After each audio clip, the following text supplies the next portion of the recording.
इस वीडियो में हम डिस्कस करेंगे regarding chapter 27 of C plus plus. यहाँ पे जो टॉपिक है that is C plus plus default constructors. So सबसे पहले देखते हैं कंस्ट्रक्टर्स के बारे में थोड़ा सा and then we will discuss about default constructors. Constructors are functions of a class that are executed when new objects of the class are created. Constructor वो functions होते हैं क्लास के जो ऑटोमेटिकली कॉल हो जाते हैं जब हम उस क्लास के नए ऑब्जेक्ट्स बनाते हैं। जब भी ऑब्जेक्ट बनाएंगे कोई भी नया ऑब्जेक्ट तो कंस्ट्रक्टर ऑटोमेटिक कॉल हो जाता है, उसको अलग से नहीं कॉल करना पड़ता। और जो कंस्ट्रक्टर का नेम होता है वो बिल्कुल क्लास के नेम के जैसा ही होता है। The constructors have the same name as the class and no return type and not even void. इसका कोई रिटर्न टाइप नहीं होता कंस्ट्रक्टर्स का, बाकी फंक्शंस का हो सकता है, इसका नहीं होता है। They are primarily useful for providing initial values for variables of the class. उस क्लास के जो वेरिएबल्स हैं तो कंस्ट्रक्टर्स के माध्यम से हम उन वेरिएबल्स को इनिशियल वैल्यूज प्रोवाइड कर सकते हैं। अब दो मेन टाइप्स के कंस्ट्रक्टर्स होते हैं। The two main types of constructors are default constructors and parameterised constructors. Parameterised constructors वैसे तो हम पहले पढ़ चुके हैं बट हम यहाँ पे भी देखेंगे, बट मेन फोकस रहेगा हमारा डिफॉल्ट कंस्ट्रक्टर के ऊपर। So let's talk about default constructors. C++ default constructors do not take any parameters. ये कोई parameters नहीं लेते हैं. If a default constructor is not provided by the programmer explicitly, then the compiler provides an implicit default constructor. In that case, the default values of the variables are 0. देखिए, जब programmer यदि explicitly default constructor नहीं भी provide करेगा तो compiler जो होता है अपनी तरफ से इम्प्लिसिट डिफॉल्ट कंस्ट्रक्टर दे देता है। और डिफॉल्ट वैल्यूज वेरिएबल्स की क्या हो जाती है डिफॉल्ट कंस्ट्रक्टर्स के केस में? जीरो। इनिशियली जो वैल्यू सेट होगी दैट वुड बी जीरो। अब जनरल सिंटेक्स देख लेते डिफॉल्ट कंस्ट्रक्टर का। Here is the following syntax for a default constructor. जैसे माई क्लास नाम की क्लास बनाई, उसमें पब्लिक मेंबर्स हमने ले लिया। सपोज ये कंस्ट्रक्टर ही है, ये फंक्शन हो गया। माई क्लास नाम का हमने एक कंस्ट्रक्टर बनाया, ये डिफॉल्ट कंस्ट्रक्टर है। ठीक है, यहाँ डिफॉल्ट कंस्ट्रक्टर की बॉडी है, मतलब जो भी कोड हम देना चाहते हैं, देन ये क्लास को हमने एंड कर दिया। ये तो जनरल सिंटेक्स हो गया डिफॉल्ट कंस्ट्रक्टर का। देखिए यहाँ पे कंस्ट्रक्टर तो वैसे भी same name as class, class जैसा ही नेम होता है उसका। अब एक कंप्लीट एग्जांपल देखेंगे हम of default constructor. A program demonstrating default constructors is given as follows. जैसे ये है हैश इंक्लूड आईओ स्ट्रीम, फिर using namespace STD demo DC नाम की हमने एक क्लास बनाई और उसमें प्राइवेट एट्रीब्यूट्स हमने क्या ले लिया, num1 एंड num2। प्राइवेट है तो ये तो फंक्शन के थ्रू ही एक्सेस किए जाएंगे, डायरेक्ट तो एक्सेस कर नहीं सकते इनको। फिर पब्लिक फंक्शन हमने लिया, ये तो कंस्ट्रक्टर हो गया डेमो डीसी, सेम नेम है क्लास जैसा ही। और इसमें हमने ये इनिशियल वैल्यूज हमने क्या सेट कर दी, देखिए हमने इधर कोई आर्ग्यूमेंट्स नहीं पास की है, ये बिल्कुल ब्लैंक है। ठीक है, डिफॉल्ट वैल्यूज हमने क्या दे दी, num1 को 10 वैल्यू दे दी और num2 को 20। और डिस्प्ले नाम का एक फंक्शन हम बनाएंगे जिसका रिटर्न टाइप वॉइड है। इसमें बस ये एज एन आउटपुट दिखाएगा num1 और num2 की वैल्यू को। तो num1 इक्वल टू num1 में जो भी वैल्यू होगी, एंड एल मतलब नेक्स्ट लाइन, फिर num2 में जो num2 में वैल्यू होगी। ठीक है, and then endl. Now main function की शुरुआत हुई, फिर डेमो डीसी नाम का, मतलब इस क्लास का एक ऑब्जेक्ट हमने बनाया जिसका नाम है ओबीजे। अब हम डिस्प्ले कराना चाह रहे हैं तो ओबीजे डॉट डिस्प्ले, फिर ये रिटर्न जीरो, तो ये मेन के लिए है। सो ओबीजे डॉट डिस्प्ले में हमने कोई वैल्यूज तो पास नहीं करी डिस्प्ले में, लेकिन ये ऑटोमेटिकली जब हमने ऑब्जेक्ट क्रिएट किया तो कौन सा कंस्ट्रक्टर कौन सा फंक्शन ऑटोमेटिक कॉल हो जाएगा, कंस्ट्रक्टर, ये डेमो डीसी। मतलब ऑटोमेटिकली num1 की वैल्यू 10 हो गई, num2 की 20। तो जब हम उस ऑब्जेक्ट से डॉट यूज करके डिस्प्ले मेथड को कॉल करेंगे तो num1 equal to 10 and num2 20। ठीक है, सो इसका आउटपुट क्या आ जाएगा, num1 is 10 and num2 is 20। Now इसका एक्सप्लेनेशन देख लेते हैं। फर्स्ट पॉइंट है here first created the object of type, हमने डेमो डीसी नाम का एक ऑब्जेक्ट बनाया ओबीजे करके। हियर यहाँ पे डिफॉल्ट कंस्ट्रक्टर ऑटोमेटिकली इन्वोक हो गया, where the default constructor automatically invoked. और उस कंस्ट्रक्टर ने क्या किया था, num1 की वैल्यू को 10 किया था, num2 की वैल्यू को 20। It initialises the class members num1 and num2 with the values 10 and 20। फिर डिस्प्ले मेथड को कॉल किया डॉट का यूज करके, then the display method prints this values. ठीक है, ये देखिए। ठीक है, सबसे पहले ऑब्जेक्ट क्रिएट हुआ तो कंस्ट्रक्टर कॉल हो गया, num1 num2 की वैल्यू सेट हो गई, फिर डॉट डिस्प्ले करके हमने num1 num2 को डिस्प्ले करा दिया। ये कंप्लीट एक्सप्लेनेशन हो गया। अब इम्प्लिसिट और एक्सप्लिसिटली कैसे लिखते हैं हम डिफॉल्ट कंस्ट्रक्टर को, वो भी देख लेते हैं। तो देखिए, implicit versus explicit default constructors in object oriented programming, that is OOP, depending on how a default constructor is declared, it can be divided into two categories, implicit and explicit। बस उसको डिक्लेयर कैसे किया गया है, implicit है कि explicit है वो देख लेंगे। कुछ नहीं मेंशन करेंगे, that is implicit, वो ऑटोमेटिकली का मतलब डिफाइंड हो गया उसमें। और explicit के लिए explicit वर्ड लिखना पड़ेगा। तो implicit default constructor देखते हैं। An implicit default constructor is a constructor that is automatically called by the compiler when an object is created। जैसे ही ऑब्जेक्ट क्रिएट करेंगे तो implicit default constructor automatically call हो जाता है। It may also be invoked if the user passes arguments that would be convertible into the constructor's parameters। ये तब भी invoke हो जाता है यदि हम उस ऑब्जेक्ट में कुछ आर्ग्यूमेंट्स भी पास कर देते हैं, तो भी ये ऑटोमेटिकली जो डिफॉल्ट है वो वैल्यूज उन पैरामीटर्स को ले लेगी, यदि कंस्ट्रक्टर की, ये पैरामीटराइज्ड कंस्ट्रक्टर के केस में भी होता है। अब एक सिंटेक्स लेते हैं। सपोज माई क्लास नाम की हमने क्लास बनाई, इसके दो एट्रीब्यूट्स ले लिए। यहाँ क्योंकि हमने पब्लिक प्राइवेट कुछ नहीं लिखा तो बाय डिफॉल्ट क्या होता है, ये आपके प्राइवेट एट्रीब्यूट्स हो गए, int X and double Y. तो क्लास हमने यहाँ पे एंड कर दी। फिर int main my class object, हमने यहाँ पे कोई भी कंस्ट्रक्टर तो नहीं लिखा था, हमने मेंशन तो नहीं किया था माई क्लास करके, लेकिन ऑटोमेटिकली एक कंस्ट्रक्टर होता है इसमें, इम्प्लिसिटली रहता है क्लास में, भले हम उसको डिफाइन करें या ना करें। तो इस केस में जैसे ही ऑब्जेक्ट हमने क्रिएट किया तो automatically implicit default constructor call हो गया। एक्सप्लिसिट डिफॉल्ट कंस्ट्रक्टर के लिए हमें इस तरीके से एक्सप्लिसिट लिखना पड़ेगा। ठीक है, फिर जो भी कंस्ट्रक्टर का नेम है और कोई आर्ग्यूमेंट हम पास करना चाह रहे हैं, initial value suppose int X equal to 10 दे दी, तो ये एक्सप्लिसिट कंस्ट्रक्टर हो गया।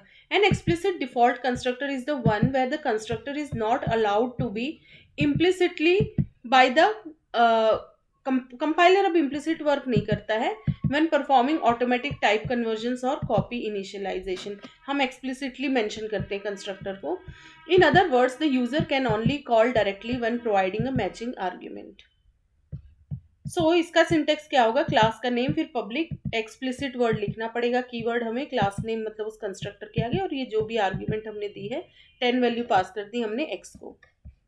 अब हम डिफॉल्ट कंस्ट्रक्टर और पैरामीटराइज्ड कंस्ट्रक्टर के बारे में पढ़ लेते हैं। A default constructor is a constructor which takes no parameter और has all its parameters set to default values. Default constructor वो कंस्ट्रक्टर होता है या तो इसमें बिल्कुल पैरामीटर नहीं होंगे या पैरामीटर सेट भी होंगे तो उनको कुछ डिफॉल्ट वैल्यू दे दी जाती है पहले से ही, बट हाँ फिर नई कोई वैल्यूज देंगे तो डिफॉल्ट जो वैल्यूज होती है वो ऑटोमेटिकली रिप्लेस हो जाएंगी। Whereas a parameterized constructor is a constructor which takes one or more arguments। इसमें हम डेफिनेटली पैरामीटर्स पास करते हैं और अपनी तरफ से इसमें वैल्यूज यूजर पास कर सकता है as an argument. It allows users to pass values during the creation of an object.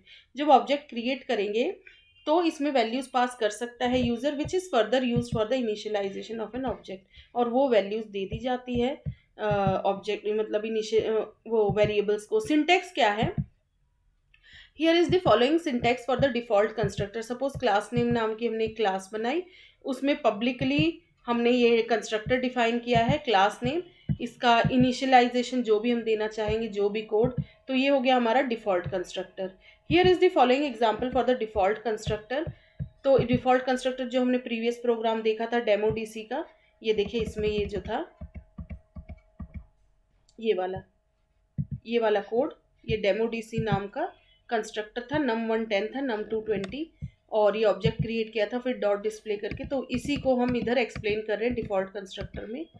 देखिए in this example first we created एक डेमो डीसी नाम की हमने क्लास बनाई, देन उस क्लास में हमने दो प्राइवेट मेंबर वेरिएबल्स लिए थे, num1 and num2 of type int are declared. Then a default constructor is defined for the demo DC class के लिए डिफॉल्ट कंस्ट्रक्टर हमने डिफाइन किया, where this constructor is automatically called when an object of the class is created। Suppose constructor में हमने देखिए यहाँ पे हम 100 और 220 ले रहे हैं, 120 भले लिखा है लेकिन ये इसको एक्चुअली 1020 लिखना था, इसको सही कीजिएगा, ये एक्चुअली 1020 की बात कर रहा है कि हमने डिफॉल्ट कंस्ट्रक्टर में क्या वैल्यूज दे दी, इसको आप अपनी तरफ से उस प्रोग्राम के अकॉर्डिंग, तो num1 10 है एंड num2 20 है रेस्पेक्टिवली।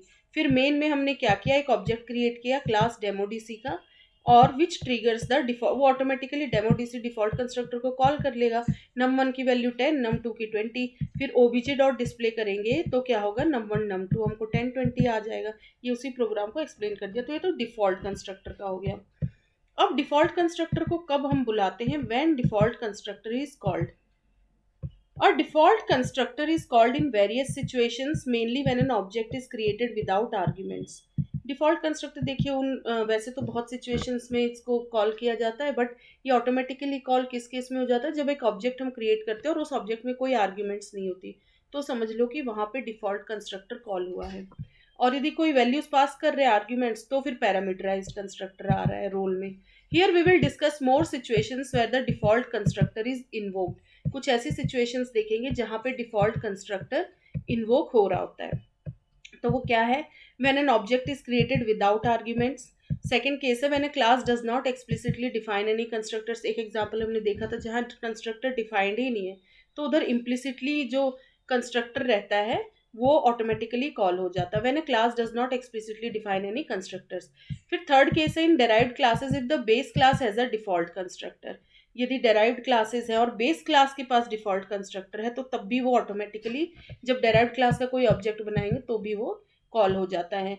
लास्ट पॉइंट है when dynamically allocating N object. जब एक ऑब्जेक्ट को डायनामिकली एलोकेट करते हैं तो भी ये कंस्ट्रक्टर कॉल हो जाते हैं। डायनामिक एलोकेशन हम पढ़ेंगे आगे।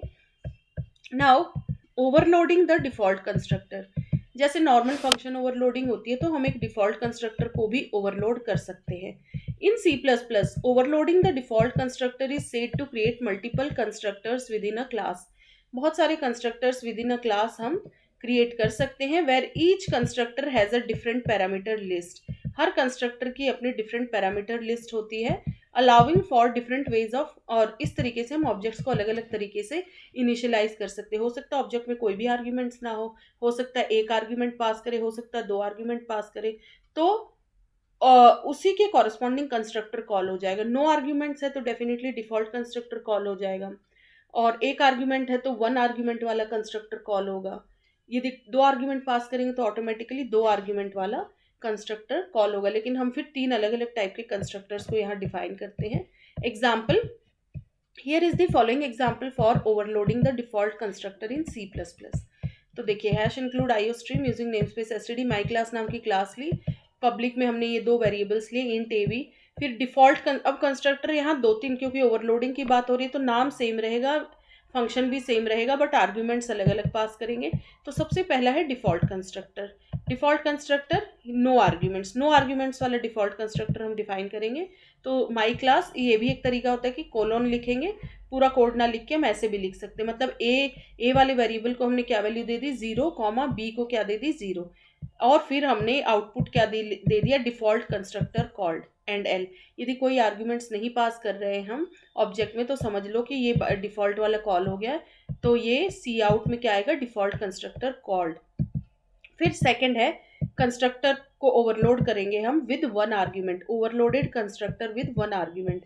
तो माई क्लास नाम का कंस्ट्रक्टर लिया हमने, इंट एक्स एक वेरिएबल एक वो पैरामीटर लिया, आर्ग्यूमेंट यदि एक पास करेंगे तो दैट मीन्स ये वाला कंस्ट्रक्टर कॉल हो जाएगा। ऑब्जेक्ट क्रिएट करते वक्त यदि ब्रैकेट में आप देखेंगे कि एक आर्ग्यूमेंट पास है, तो समझ लो ये माई क्लास, ये इंट एक्स वाला कंस्ट्रक्टर, ये वन आर्ग्यूमेंट वाला कंस्ट्रक्टर कॉल हो गया। अब इसमें क्या है, ये जो वैल्यू है ना, ये सिर्फ एक्स वैल्यू ए को असाइन है, बी को तो ऑटोमेटिकली 0 ही वैल्यू दे रहे हैं हम। तो इस केस में क्या होगा, सी आउट क्या होगा, overloaded constructor one argument called. ठीक है, जब हम ऑब्जेक्ट क्रिएट करेंगे और एक ही आर्ग्यूमेंट पास करेंगे तो समझ लो ये वाला कंस्ट्रक्टर कॉल हुआ। एंड एल मतलब फिर अगला आउटपुट नेक्स्ट लाइन में है। देन ओवरलोडिंग में अब कंस्ट्रक्टर का ही तीसरा ओवरलोडेड कंस्ट्रक्टर भी देखेंगे हम, overload constructor with two arguments. हमने नो आर्ग्यूमेंट्स का देखा, वो डिफॉल्ट कंस्ट्रक्टर हो गया। वन आर्ग्यूमेंट का कंस्ट्रक्टर देखा, अब टू आर्ग्यूमेंट्स का। इसमें ऑटोमेटिकली हमने दो आर्ग्यूमेंट्स पास की है, इंट एक्स इंट वाई, मतलब दो पैरामीटर्स हैं। ये एक्स वैल्यू किसको असाइन होगी, ए वाले वेरिएबल को, और वाई किसको असाइन होगी, बी वाले को। ठीक है, और एज एन आउटपुट क्या आ जाएगा, overloaded constructor two arguments called. अब वॉइड डिस्प्ले करके एक मेथड होगा जो कि डिस्प्ले करेगा ए और बी की वैल्यूज़ को, तो ए और फिर ए में जो भी वैल्यू है वो डिस्प्ले हो जाएगी और बी में जो वैल्यू है वो डिस्प्ले हो जाएगी। तो कुछ ऑब्जेक्ट्स क्रिएट करेंगे और फिर डिस्प्ले कॉल करेंगे, तो देखते हैं क्या वैल्यूज़ होंगी। इंट मेन क्लास, फिर माई क्लास नाम का हमने 3 ऑब्जेक्ट्स बनाए हैं, ऑब्जेक्ट 1, ऑब्जेक्ट 2 एंड ऑब्जेक्ट 3। अब ऑब्जेक्ट 1 में हमने कोई आर्ग्यूमेंट्स पास नहीं की, दैट मीन्स यहाँ कौन सा कंस्ट्रक्टर कॉल होगा, डिफॉल्ट कंस्ट्रक्टर। फिर एक आर्ग्यूमेंट पास की तो ये कॉल्स ओवरलोडेड कंस्ट्रक्टर, 1 आर्ग्यूमेंट वाला कंस्ट्रक्टर कॉल होगा। और 2 आर्ग्यूमेंट्स पास की है तो calls overloaded constructor with 2 arguments. Clear? तो ऑब्जेक्ट 1 जब क्रिएट किया तो ये कॉल होगा, तो इसमें ए बी की वैल्यू क्या है, 0। ठीक है, एंड देन उसके बाद हम कॉल करेंगे, उसके बाद कॉल होगा ऑब्जेक्ट 2,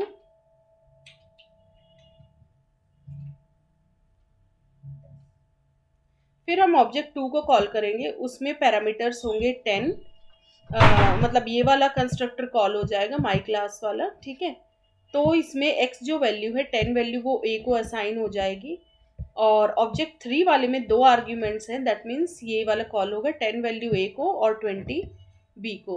सो देन तीनों ऑब्जेक्ट्स का जब डॉट डिस्प्ले वाला मेथड कॉल होगा तो अलग अलग वैल्यूज उनमें आ जाएंगे। ऑब्जेक्ट 1 के लिए ए बी क्या होगा, ऑब्जेक्ट 2 के लिए क्या होगा और ऑब्जेक्ट 3 के लिए क्या होगा। तो ए बी में तो कोई वैल्यूज हमने पास ही नहीं की थी। तो सबसे पहले तो जब ऑब्जेक्ट 1 क्रिएट किया तो कौन सा कंस्ट्रक्टर कॉल हुआ था, डिफॉल्ट कंस्ट्रक्टर कॉल्ड। ऑब्जेक्ट 2 के time overloaded constructor 1 argument called, और थर्ड ऑब्जेक्ट जब क्रिएट किया हमने तो overloaded constructor with 2 arguments called. ठीक है, इस तरीके से। अब इनकी values co dot display method से हमने डिस्प्ले कराया। फर्स्ट वाले के लिए ए बी 0 थी, सेकंड में हमने ए में 10 वैल्यू गई है, बी में 0 क्योंकि 1 आर्ग्यूमेंट वाला था, थर्ड वाले में 10 वैल्यू ए में एंड 20 बी में, क्योंकि इधर 2 आर्ग्यूमेंट्स वाला मेथड कॉल होगा, मतलब 2 आर्ग्यूमेंट्स वाला कंस्ट्रक्टर। एक्सप्लेनेशन देखिए, here my class is the default constructor where initialising A and B to 0। फिर my class int X is the constructor with 1 argument where initialising A and B to x and 0 respectively. X क्या पास हुआ था, 10, तो ए में 10 आ जाएगा, B में 0। फिर थर्ड वाले में क्या है, थर्ड ऑब्जेक्ट में 2 आर्ग्यूमेंट्स पास किए थे, तो my class int x int y is the constructor with 2 arguments where initializing both a and B to x and y respectively. So इस चैप्टर में इतना ही। एक बार इसका ओवरव्यू देख लेते हैं कि इस चैप्टर में हमने क्या क्या डिस्कस किया। सो चैप्टर 27 ऑफ C++ में हमने डिस्कस किया रिगार्डिंग C++ डिफॉल्ट कंस्ट्रक्टर्स। फिर डिफॉल्ट कंस्ट्रक्टर्स क्या होता है, syntax, then example of default constructor, इसका एक्सप्लेनेशन हमने देखा। फिर इम्प्लिसिट और एक्सप्लिसिट डिफॉल्ट कंस्ट्रक्टर्स क्या होता है वो हमने देखा, एंड देन डिफॉल्ट कंस्ट्रक्टर और पैरामीटराइज्ड कंस्ट्रक्टर में डिफरेंस, डिफॉल्ट कंस्ट्रक्टर कब कॉल होता है, व्हेन डिफॉल्ट कंस्ट्रक्टर कॉल्ड, वो सिचुएशंस देखी। देन डिफॉल्ट कंस्ट्रक्टर को कैसे ओवरलोड करते हैं, ओवरलोडिंग द डिफॉल्ट कंस्ट्रक्टर, कैसे अलग अलग आर्ग्यूमेंट्स पास किए हमने डिफरेंट डिफरेंट कंस्ट्रक्टर्स में, देन उसका आउटपुट एक्सप्लेनेशन देखा इसका। इस वीडियो में इतना ही। Thank you so much.